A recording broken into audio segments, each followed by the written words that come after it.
Once a prosperous merchant had 3 daughters. The eldest asked for jewels, the second for silk. The youngest, Belle, wanted only a single rose. Fortune failed the family. They lived by their own hands on the edge of a dark wood. In deep winter, the merchant lost his way and found iron gates thrown open, lamps lit, food steaming on a table. No host appeared, yet the fire welcomed him. At dawn, he remembered Belle's wish. In a frost-silvered garden, he found one living rose and cut it. The garden answered with a growl. From the whiteness rose the master of that place, furred, fanged, eyes fierce with old anger. "I sheltered you," he said, "and you repay me with theft. Your life is forfeit." The merchant stammered about a promise to his child. "Then send her," the beast replied, "or return yourself." Belle met her father at the gate and understood before he spoke. She kissed him, lifted her chin, and went to the castle in his stead. The halls that had seemed like threats became rooms with names. A library Belle entered like a chapel, a long gallery where her footfalls taught the dust to dance again, a garden that thawed a day early. At supper, the master sat opposite, candlelight softening the angles of his silhouette. "You are my guest," he said carefully, and tried, awkwardly, sincerely, to trade rage for courtesy.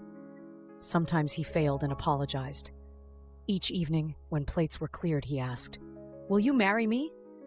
Belle looked at the creature who left books at her place with ribbons to mark her page, and who learned to lower his voice so as not to frighten her.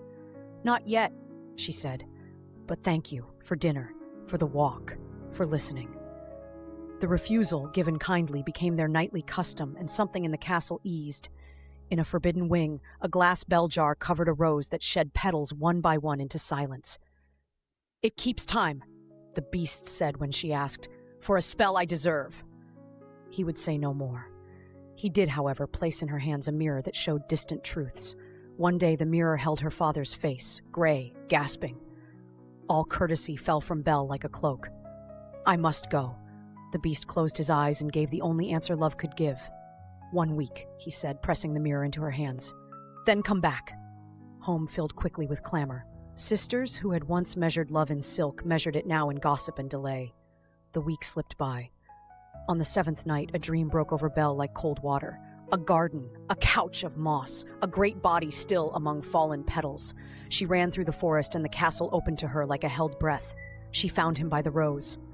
"I am sorry," he whispered, voice thin as thread. "I wanted you free enough to choose. I tried to be better. That is all."